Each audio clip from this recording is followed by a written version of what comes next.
అందరికీ నమస్కారం. తిరుమల వాణి ఛానల్‌కి స్వాగతం, సుస్వాగతం. శ్రీ విష్ణు సహస్రనామ స్తోత్రం.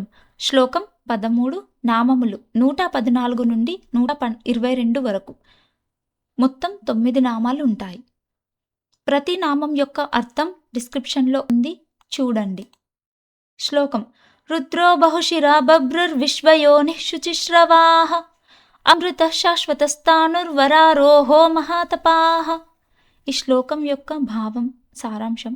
ఈ శ్లోకం చెప్తుంది, భగవంతుడు కాలానికి అతీతుడు, మార్పులకు అతీతుడు, మన జనన మరణ బంధనాల నుంచి విముక్తి కలిగించే పరమ ఆశ్రయం. నామము: రుద్రః బహుశిరాః బభ్రుః విశ్వయోనిః శుచిశ్రవాః అమృతః శాశ్వతస్థాణుః వరారోహః మహాత్పాః.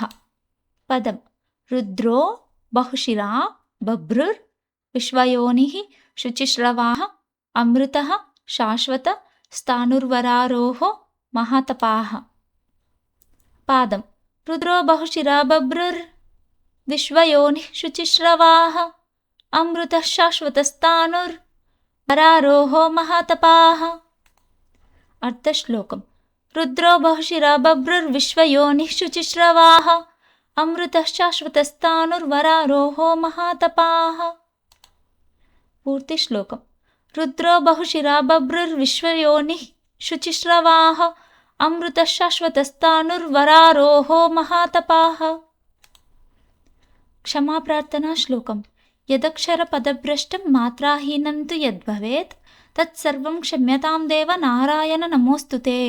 విసర్గబిందు మాత్రాని పదపాదాక్షరాణి చ న్యూనాని చాతిరిక్తాని క్షమస్వ పురుషోత్తమ. క్షమాప్రార్థన శ్లోకం ఎలా చదవాలి, ఎప్పుడు చదవాలి మీకు చెప్పాను. ఆ లింక్ కింద డిస్క్రిప్షన్లో చూడండి. లైక్, షేర్, సబ్స్క్రైబ్ చేయండి. నాతో పాటు నేర్చుకోండి. ఆధ్యాత్మికం వైపుగా అడుగులు వేయండి. ఓం నమో నారాయణాయ నమః. ధన్యవాదాలు.